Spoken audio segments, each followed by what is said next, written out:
Yo, what's going on, snipers, and welcome back to our Winnipeg Jets franchise mode here in NHL 24. So in last episode, we kind of acted as the cheese team, kind of like what Montreal did to me in my Halifax series.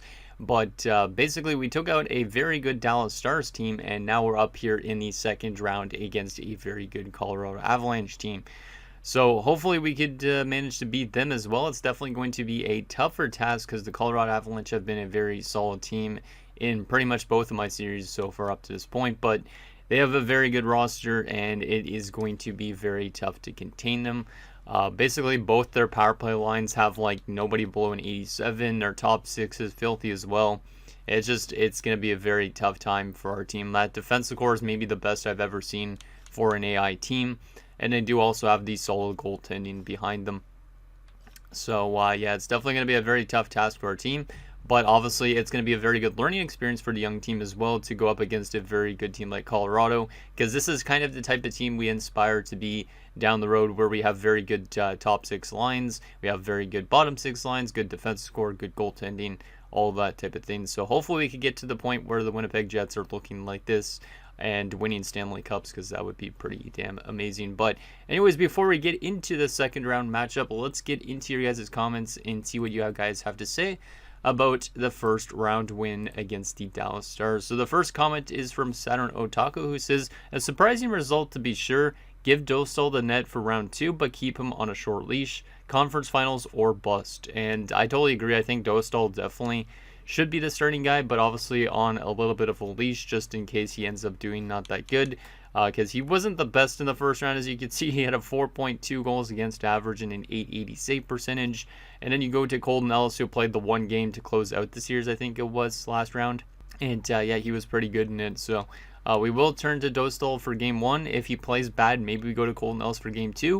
Or maybe we give Dostal the first 2 games regardless, and then we turn to Colton Ellis based on how each of those first 2 games go. Next comment is from Souls, who says, Colorado sweeping the first round is the lucky charm here. I smell some cheese incoming. So he's saying that we're going to be able to cheese the Colorado Avalanche, which is intriguing. I do think that makes kind of sense, because I know that, for example, when I've won President's Trophies and I end up getting like, not in President's Trophies. When I end up winning a lot of games during the season and I sweep the first round, it seems like second round wise, my team doesn't do so well. So hopefully that transpires to the Colorado Avalanche, and then hopefully we are able to somehow find ourselves in the conference finals in a year that we weren't even trying to make the playoffs, which would be kind of funny. And the last and final comment is from Michael Dose, who says, great job by the young'uns. And yeah, I totally agree. I think this team is definitely on the right path to being a very successful team down the road. There's a lot of good players on our top 6 and our defensive core and whatnot that, well, maybe not our defensive core yet, but in terms of like building up a good foundation of a roster, like guys like Lucius, Misa, Irving's been solid. Obviously Michelli, Perfetti, Chinnikov, these guys are here kind of as like stopgaps. Perfetti maybe not so much, but Michelli and Chinnikov are definitely more stopgap type of things where they're here until like guys like Lucius are ready to take that next step. And then guys like Logan Stankoven very much stepped up in that first round against his former team, which was nice. And we have a ton of talent in the AHL as well, which is good. So a lot of those guys should be able to jump to our NHL team next year, and that will only make us better. Now, defensively is going to be probably where we're a little bit weak for the next few years, because we do not have a lot of defensive prospects. Christian Kyrou is still here. Heinola is still here. Morrissey's still here for a little bit longer, but you can see in the AHL we do not have really a lot of defensive prospects. Like our best is Galvis. We also do have Salamonson, but other than that, we do not have a whole lot. So we definitely need to address that in the offseason.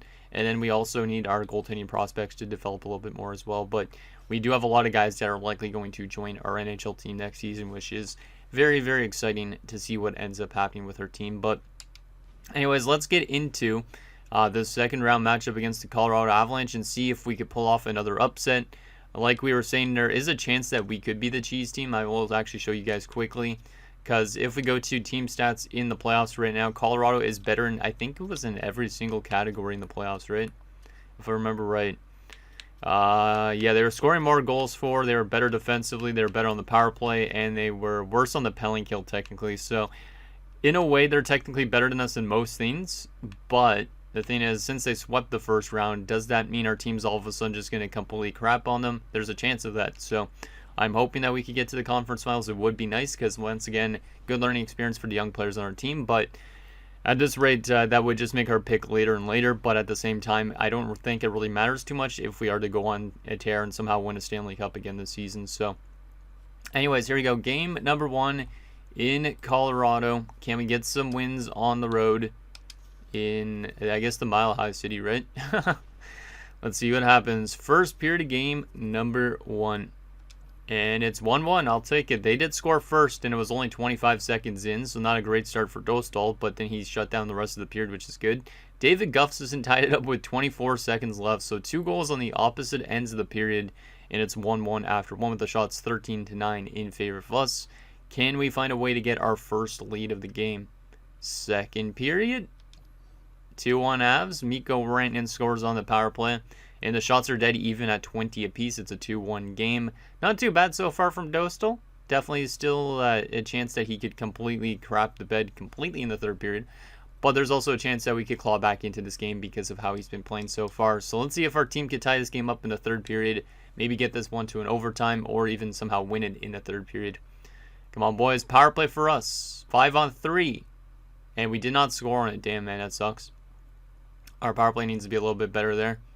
Final few minutes of this third period, still down by a goal. And we are going to drop game 1 2-1.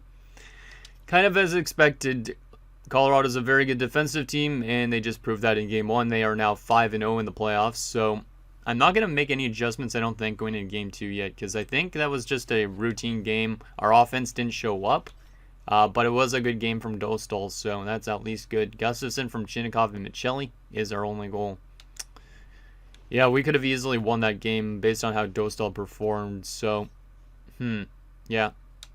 I think we just got to keep the lineup the exact same. Maybe change up the offense a bit to get more offense going, but at the same time, it doesn't matter too much. Trying to think if we want to actually make any adjustments after just losing one game like that. Like, I feel like our offense definitely needs to get going a little bit. Because as of the last 2 games, we have 3 goals in 2 games. You know what? Yeah, we're going to make a little bit of an adjustment to our offense. I know it's a little bit early to do so, but yeah, that's going to be our only change for next game. Because of the fact that Dostal played a very solid game, so he will start game 2 as well. So we'll likely swap Perfetti and Misa maybe. And then we will also go back to Kreider in the top 6, and Irving will go back down to the third line. Just because... we only did that, I think, to close out this year's last round, if I remember right. From a defensive standpoint, we did have Salo higher, didn't we, last time? I think we did. Because I could go back to our old defensive pairings. It wasn't... it was something like that, maybe. Yeah, we could go with this. I don't mind it. Yeah, we'll just rechange our defensive core, even though we had a good defensive game. We could always put Fortier back in instead of Studnicka. But I think for now it's okay. Yeah, we'll keep it for now because Fortier was like a -3 in the first round, so that's why he ended up getting scratched. But there is a chance he could draw back in if we need to get our offense going a little bit more, because Studnicka hasn't really done what he did during the regular season as a depth option. But then again, I think as a depth option, he was mostly playing as a top liner, so that makes sense why his offense was so inflated.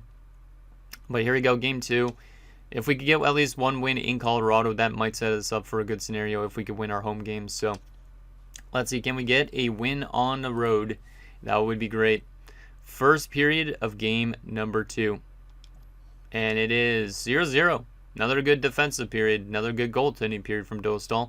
So far, our team hasn't been good offensively in this round because we only got the 1 goal in 4 periods. But we've also been very neck and neck with Colorado's offense, it seems like, too. So shots are 11-10 in favor of the Avs, but it's an even 0 game. Who is going to break the ice in the second period, or will we still be scoreless after 2 periods? Second period? 2-0 Avs. Oh, boy. That's not on Dostal still. Dostal still has been probably our best player in this second round up to this point, but our offense cannot find anything going so far, which is not great. We might end up getting swept as well, and their goaltender is going to have outrageous numbers after 2 rounds of sweeps. Rantanen makes it 1-0. Colton makes it 2-0. Shots are 25-17, so they kind of ran away with shots in that period. Are we able to claw back into this game at all? Or are we going to have to try and win both of our games on home ice? Because that's what it seems like it's going to happen, is we're going to have to win both home games. which is possible, but also it's going to be tough because Colorado's a great team. And they're just completely suffocating our offense. Like, I might have to rework the lines completely at this point. Final few minutes, and we are going to lose 2-0. So we only have 1 goal for in our first 2 games against the Avs. But they only have 4 goals for, too. So both teams' offenses haven't really done much. So I'd say we're still definitely in the series, but we definitely need to get away from the full-on defense and get our offense going. Because once we start scoring, maybe that's going to help our team out a lot in terms of winning these games. Because Dostal has been definitely our best player in the second round so far, which is not really what I was expecting. So let's go ahead and go to game number 3. We are going to adjust our lines because the Avs are now 6-0 in the playoffs. Let's rework our lines and see if we could find something to get that offense going. Because for some reason, our boys are just completely stifled at the moment. So we'll go to Lucius on the top line. We will also go Kreider on the top line, maybe. Is Irving a left winger again? No, he's a right winger. Let's change this up. Let's go Perfetti, Lucius, and Michelli. Kreider, Misa, Chinnikov. And rework the bottom 6. Let's take out the stud, I guess, because he hasn't done really anything. And we will bring in Fortier just to see if he could bring in some offense from his team a little bit. Trying to think of what else we could do here. Maybe take Kupari and move him to center on this line. And then we could put Gustafsson on the wing instead. Fortier could also play center apparently, but he has terrible face-offs, so we'll probably just keep him on the wing. Defense has been okay, so I don't really need to adjust that. And then, yeah, Dostal's been much better in this round, so he's going to stay in net. We could also put Kurashev in the lineup soon, too, if needed. Maybe I take out Kupari. He is -1. He has 2 points in 8 games. Let's take out Kupari for 1 game, just to give a more offensively minded player into the lineup and see if that helps out things a bit. Yeah, I think that's what we're going to run with. I might actually change that up a little bit more. Move Kurashev up to the 3rd line. Move Afanasyev over. Gustafsson stays down the middle. You know what? We're going to do that. So Kurashev draws in to just try and help our offense a little bit. We'll see what ends up happening. And if that's able to get our team some wins. Because if we can win both these home games, we'll be back in the series. But obviously, if we lose one of them, there's a higher chance that we are going to be knocked out by this good team. Now, Colorado could take the first 3 games of the series, and then we could reverse sweep them and be that cheese team. But I don't see that happening, really. Right now, the Rangers are tied 1-1 with the Caps. So we got to keep note of that because that's interesting. Because we do have the Rangers' first-round pick as well. Anyways, Game 3 on home ice. I would say this is a must-win game. Unless we want to have to try and pull off a reverse sweep. But let's see. Can we get our offense finally going here on home ice? First period of game number 3. Scoreless. Oh my goodness. We've only scored 1 goal in 7 periods of hockey. This might be the most lackluster offense I've ever seen.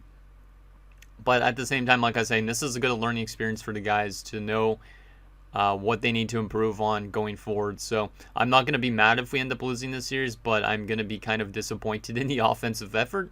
I love the defensive effort, don't get me wrong, but the offense, for some reason, is just not clicking at all. Can we find a way to get a goal in the second? Because if we could get the lead multiple goals, maybe we'll be able to win this game. Second period. 2-0 Avs. Oh my goodness. Landeskog with both goals. Once again, this game is not on Dostal. Their goaltender has been outrageously good in this second round. Yeah, we're going to get swept and we're going to barely score any goals, it seems like, at this rate. Because literally we have only the 1 goal in 8 periods of hockey. How? Our offense definitely should be able to score a lot more than that. But anyways, not going to complain. Like I said, this is a good learning experience for the boys.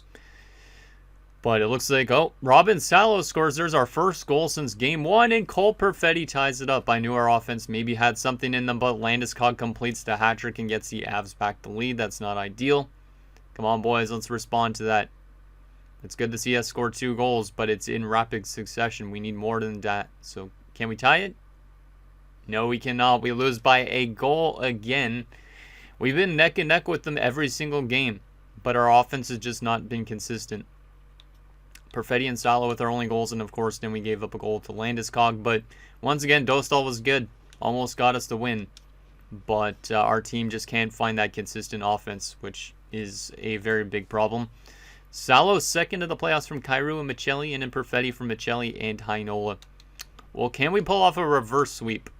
That would be amazing if we can, but Stuart Skinner's been locked in every single game. And yeah, he probably has outrageous numbers after this second round. I think we need to make some adjustments, but I don't really know what we could do. The Avs are on pace to sweep their second straight series and go to a conference finals against the Edmonton Oilers. And looks like Rangers are down 2-1 now, which is interesting. Hopefully they get eliminated at the same time as us, because then we might have like back-to-back picks. But we could always use those picks to move up in the draft more so if there's something intriguing in this year's draft. Is there anything we could do, though? Is there anything we could do? Let's get Kurashev. I don't want to put him on the top line. Let's go back to Chinnikov on the top line again. And let's go to Kreider third line, Kurashev second line. I know it's kind of a weird spot to put somebody like Kurashev, but I don't really know at this point to get our offense going. Something is just not clicking with this team. Does Kyrou and Morrissey work well? No, it doesn't. But you know what? We're going to put the two together. We need all our offensive weapons. These two guys are more offensively minded. And we'll go with Salo and Heinola, Kolyachonok and Regula. And yeah, Dostal will keep in net. He's been really solid so far up to this point. So, can we pull off a reverse sweep? I doubt it, but who knows? Maybe it starts tonight. Let's see if we can get a win on home ice to keep alive. It'll be a real-time simulation, even though this is only Game 4. Let's see if we could claw back into the series. But at this rate, looks like we're going to lose badly because our offense just can't score goals. At least we scored 2 goals last game, but still 3 goals in 3 games total is not ideal. We need more than that, boys. We need more than that. Power play for us. We do score on it. It's Logan Stankoven, who had not scored since the Dallas series. That's a big opening goal. I don't think we've had the lead too often in this series, so that's a nice way to start it off. With the shots 14-13 after 1 for the Avs. I forgot to move my face over. Sorry about that. So yeah, shots pretty even. Goals are pretty even. Let's see if we can get some insurance in the second period and maybe claw back into this. Come on, boys. Let's be the cheese team that can reverse sweep a very good team. Landeskog ties it up at 1 apiece. Not ideal. They are out shooting us at the moment, though. Come on, boys. Let's get a goal from like Chaz or something. Penalty kill. Nicely done.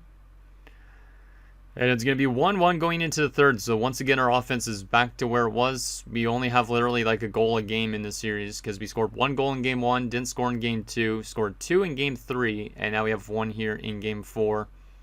Can we survive another day if we have a good third period? Let's see. Like I said, I'm not going to complain too much, but we definitely need to be better. Offensively in the playoffs, Chris Kreider scores to give us a 2-1 lead. That's a big goal from Kreider. Power play for us. They get a goal right after our power play from Lehkonen. Goddamn, man. Power play for us again. And we do not score on it again. Oh, boy. Final few minutes of regulation. And we're headed to overtime. I'm not going to jump in and watch this because it's a pointless game. I don't think we're going to claw back in this series. If this was a Game 7, obviously I would do so. But it's a Game 4. Shots are pretty even. 37-35. It's a 2-2 game.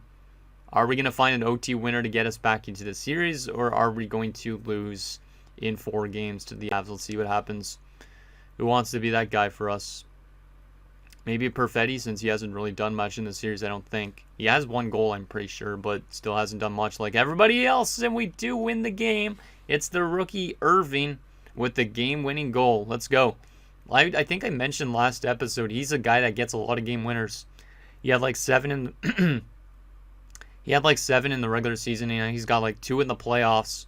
Final shots were pretty even, 43-42. But we do win our first game of the second round, and who knows, maybe that's the spark this team needs to reverse sweep the Colorado Avalanche.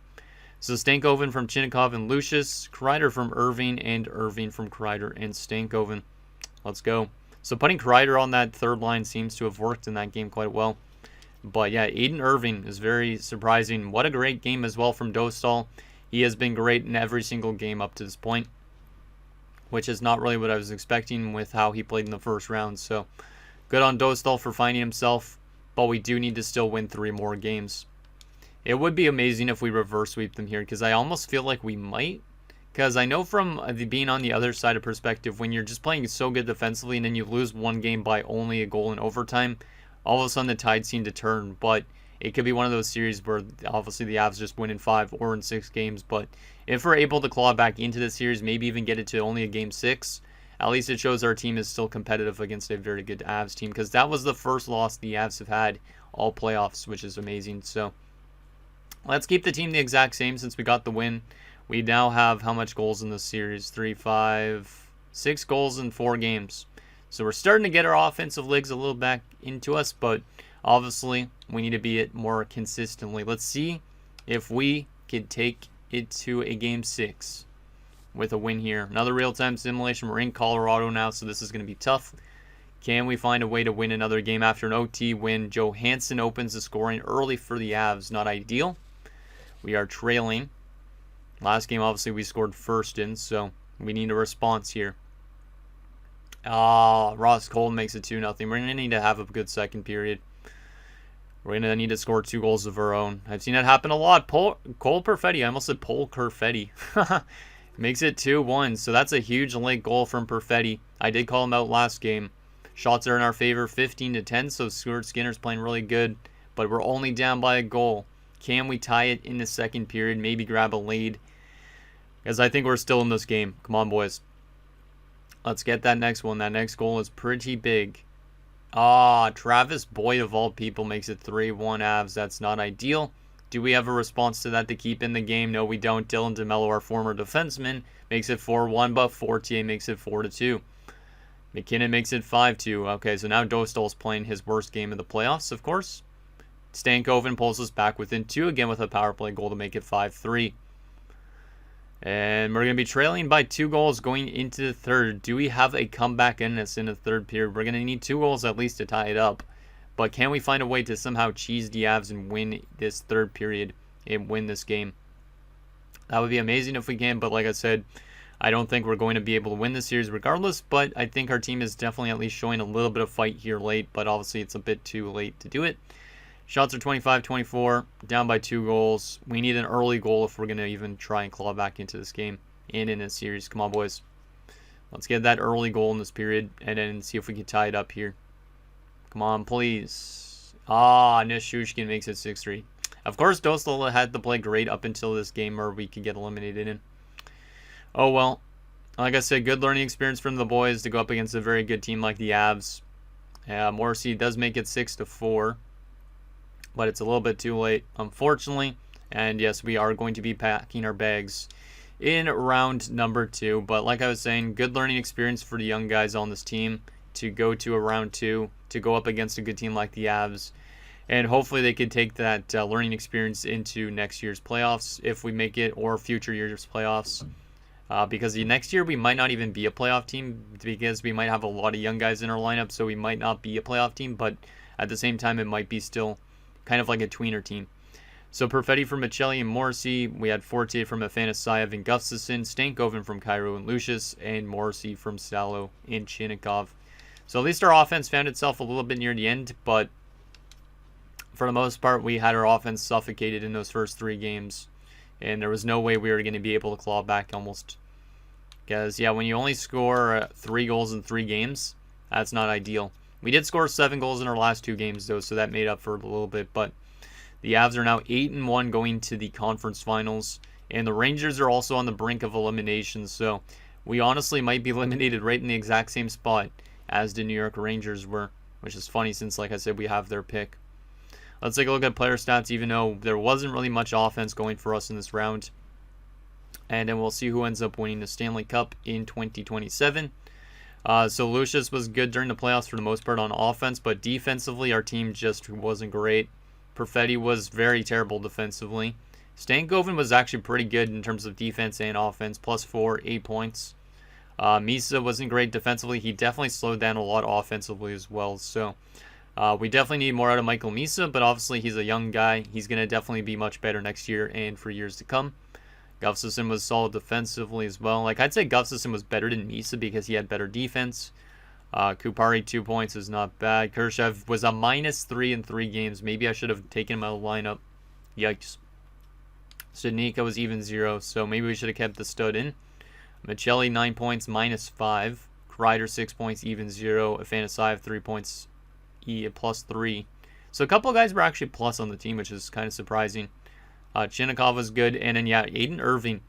Look at that, 4 points, 3 goals, only 2 of them are game winners. So this guy scores a ton of game-winning goals, and I don't really know why. I hope he keeps it up, but he's a very clutch player. Like 7 game-winning goals in the regular season and 29 goals.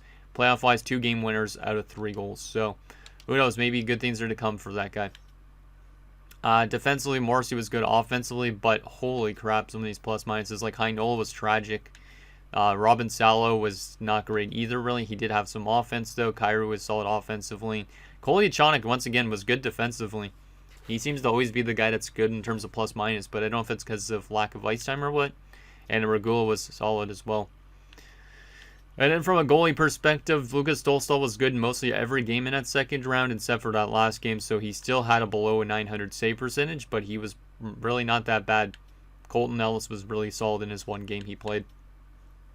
Okay, now the question is the Rangers going to be eliminated here in round 2? And where are we going to be drafting in the 2027 draft? Who's going to win the Stanley Cup? All that type of thing. We'll wrap up the season. So the Washington Capitals go on to win the Stanley Cup, which means the Rangers were eliminated in the exact same round as us, which is pretty nice. But Washington is their Stanley Cup champions for 2027. Let's take a look at what their roster looks like, because I don't know what their roster looks like. Also the playoff tree, because why not? So it was Washington beating Edmonton in 5 games. Colorado was knocked out by Edmonton. Yeah, I don't know if we would have gotten by Edmonton if we would have got to the conference finals. Because Edmonton probably is a very solid team still too at this rate. So let's see what Washington looks like. Let's see what they look like. So starting off with their centers. Wow, Kuznetsov still there. Strome, Mason Appleton, Connor McMichael. TJ Tynan is there, which is weird because this guy shouldn't even be 78 overall. He's an AHL top 6. Hendrix Lapierre, 3 points only in 21 games. They didn't really have the best depth scoring in some lines. Ovechkin on 30 points at 41 wins another Stanley Cup. Fabry and then Alexander Suzdalev? I don't even know him really that much. Mantha was still there. Tom Wilson was still there. Tony DeAngelo was brought in and somehow was a +18. Jeez. John Carlson was there. -9. What the heck? Him and Faravari didn't do well. Zadorov won the Stanley Cup with them. Henry Muse, 67's legend. Faravari, Stetcher, and Iorio. And then goaltending-wise, it was Kemper and Stolars. Interesting. So there's your Stanley Cup champion Washington Capitals. Let's take a look at those awards now. So President's Trophy was Florida, and yeah, Washington Edmonton Cup Finals. Kucherov wins the Art Ross. Pasternak the Hart. Makar the Norris. Kucherov the Lady Bing. Michael Misa does win the Calder, so we did get the Calder winner, even though the plus-minus was in favor of a different guy. So nice to see Misa winning a Calder for us. Hopefully he has a great season next year and years to come. Kuznetsov the Conn Smythe. Georgiev the Vezina for Seattle, and also the Jennings. Andrew Peak the Bill Masterton. Washington's head coach wins the Jack Adams and wins the Stanley Cup, so shout out to Larson. Connor Bedard the Selke for the 2nd straight year. Kucherov the Lindsay, and Pasternak the Richard. Any AHL awards for our team down there? I don't think so, right? Even though it's a stacked team, right? Yeah, it doesn't look like it, unfortunately. It's kind of funny seeing Binnington back in the AHL, though, at this stage already. Didn't think he would drop off that fast, but oh well. Okay, so there's the award winners. Let's see who ends up winning a draft lottery, who ends up retiring. There's a good chance that Chris Kreider's not even going to come back to his team next season, but he could end up retiring too. So the Islanders win the draft lottery, followed by Columbus, Calgary, St. Louis, and Vancouver. The interesting thing is, what are we going to do in terms of the draft? Are we going to try and move up? Depends on, I guess, the quality of it, but we'll end up seeing. So Backstrom retires. Kessel retires in Toronto's AHL team. That's kind of funny. Jeff Carter. Pretty solid retirement class for the most part. Oh, Chris Kreider did retire. Wasn't expecting that. Kind of. I mean, I guess he is 36, so it doesn't make sense. But we did lose Chris Kreider to retirement, so thank you for your service here, Chris. 36 points in 62 regular season games, and thanks for your 6 points in 11 playoff games. Definitely gave the young guys a little bit of a leader to look up to, so that was very helpful for our team, I think. And yeah, that was a decent trade that we made to bring him in, too. I wonder how Velarde did with, not Washington, with the Rangers, though. I should take a look at that. And there's the goalies. Marc-Andre Fleury was in Vegas at the end of it. Wow, okay. Didn't realize he was going to go back to Vegas. That's interesting. Ryan Suter is now a coach. Coached retirement. Did we lose anybody? I don't think so. Nope, we did not. Good. That is good. We aren't going to do draft interviews because they're kind of pointless, I feel like. But let's take a look at starting off with the contract situation. Then we'll go to progress reports. And then we'll look at the draft class and see what we could potentially get. Okay, so contract situation. Oh, I just had to sneeze and it was not a great feeling. It was not a great feeling. So here's who's up for renewal. Logan Stankoven. We could give him a multi-year deal. He does still have RFA status for a few more years. But if we want to lock him up, we can. He's been a pretty solid player up to this point. It's up to you guys if we should lock him up or not. Then we have some interesting ones like Kupari, who's a pending UFA. He's not a bad option to bring back. We could hold on to him for a little bit longer, but we do have guys in the system that could replace him. Afanasayev could also get replaced, so maybe we don't even send him a qualifying offer. There's also Fortier, who's pending UFA, that's likely going to get replaced for sure. Galfsson, who could get replaced. Kolyachonok, we could probably hold on to for a little bit. Maybe him and Regula. But I think a lot of these guys are probably just going to get replaced by AHL players because you can see, like, Hellenius should be in the NHL next season. And there's a lot of other AHL guys that should be in the NHL next season. Like, if we go to in the system and look at overall ratings, you can see that, like, Kumpalainen could be almost NHL bound. Galvas could be, Salamonson, Hemming, Luke Misa. Like, there's an abundance of these guys. Grosek as well. So a lot of the guys that are kind of like 79 overalls could get replaced in... Did I just see what I thought I saw? Yeah, I think I did. No, is that the right guy? No, that's a different guy, isn't it? Wait a sec. No, that's definitely a different guy. Do we have 2 Nilstorps? I gotta take a look at this. Yes, we have 2 Nilstorps. Okay, I thought for some reason the low 6 changed to a low elite, but then I realized this guy was a defenseman, so I was confused. I didn't even realize we drafted 2 guys with the last name Nilstorp. Magnus and Matthias. Oh, Matthias was part of the other trade we made with the Rangers. I forgot about that.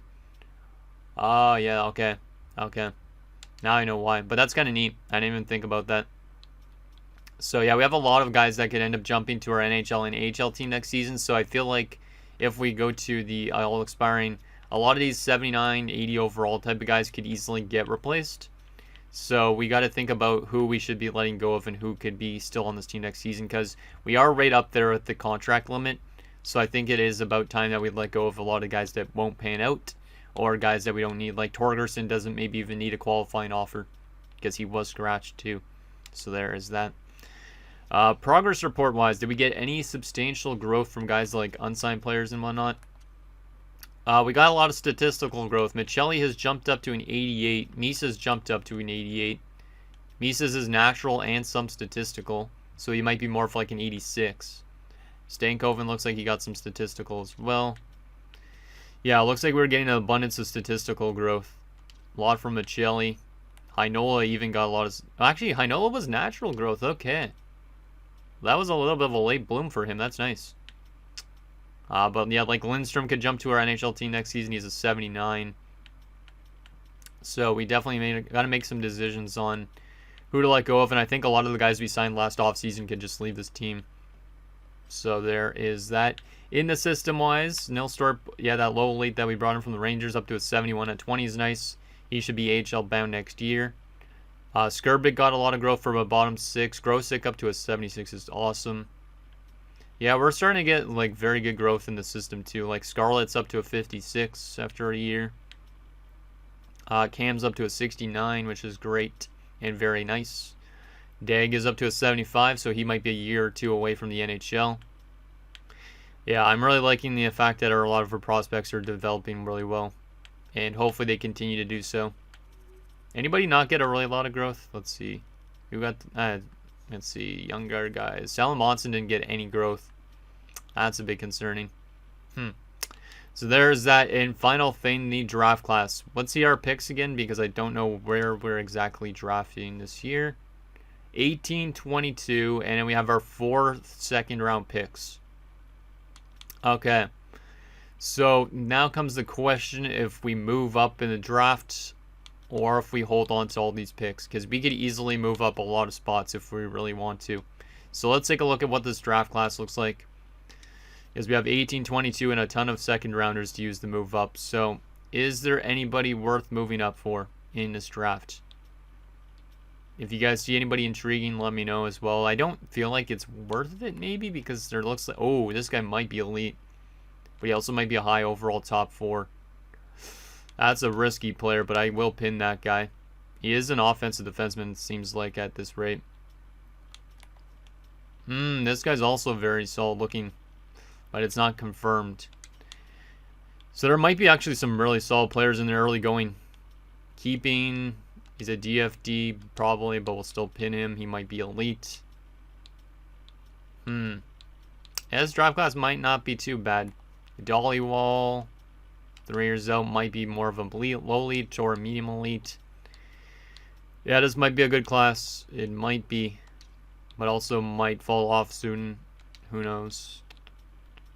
This guy might be low elite. Mika Luutinen, 4 years out, maybe he is low elite. There's a goalie supposed to go in the first round in Haynes. He's probably medium elite and guaranteed. Festerling, also maybe elite, but hard to tell. I don't know if there is any guys that are worth moving up for. It's really tough to actually tell because our scouts didn't do the best of jobs. There is some like low 4 supposed to go in the second round. Let me sort by potential here and see if we can find any really good steals.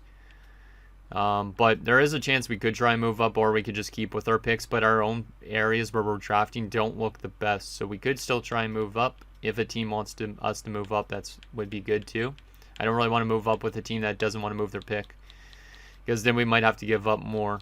So no guaranteed low elites, but this guy could be a low elite, so we'll pin him, and we'll also pin this guy too, just in case. Yeah, our scouts didn't do the best of jobs this year, so that's another thing we need to still work on, getting better scouts this offseason for future years. But looks like it's going to be an okay class for us to get maybe some good prospects in. I want to quickly go to the draft board as well here, and I want to see what our scouts are recommending us take at these picks, just to see if there's anybody actually good. This guy's a guaranteed top 6 forward. Shingtime is also a guaranteed top 6, and Reese Campbell, probably a top 6 as well, my guess. What about the Rangers picks? Our Rangers pick. Top 4 defenseman. Offensive defenseman that could be elite, but I don't know if he is. That's intriguing. Victor Alexiev, probably a top 6 forward. Yeah, we have a lot of early picks, but not as much in the later rounds. So we could use a lot of these to move up if you guys think we should, because we technically need still a lot of different things in terms of our depth chart. And final thing, let's also go to Velarde, because I do want to see what the Rangers did with him, how good he played. I'm hoping that he kind of played well for them, so that way it's kind of a good fair trade-off. But let's see how Velarde did as a Ranger. I wonder if he's going to get a qualifying offer, if he's going to be a free agent. He was really good with the Rangers, 44 points in 63 games. So, yeah, that trade worked out well for both teams. He also had 8 points in 13 playoff games. So, that might be the best trade I think we made, where it worked out really well for both teams. Also, I forgot that Scheifele's over in New York, too. How did Scheifele do with the Rangers? 73 points this year, 8 points in 9 playoff games. He's wearing number 54 now, which is kind of funny. So anyways, guys, that's going to do it for this episode of our Winnipeg Jets franchise mode. So in next episode, we will take it to the draft and re-sign stage as we look to obviously add some more good prospects to our team. Because obviously we're still technically a rebuilding team, even though we just made the playoffs. We're looking to add some more players to our defensive prospect pool especially. And hopefully in the next few years, we could find this team going to a Stanley Cup Finals and obviously finding that success in the postseason. So anything down below, and I'll see you guys next time.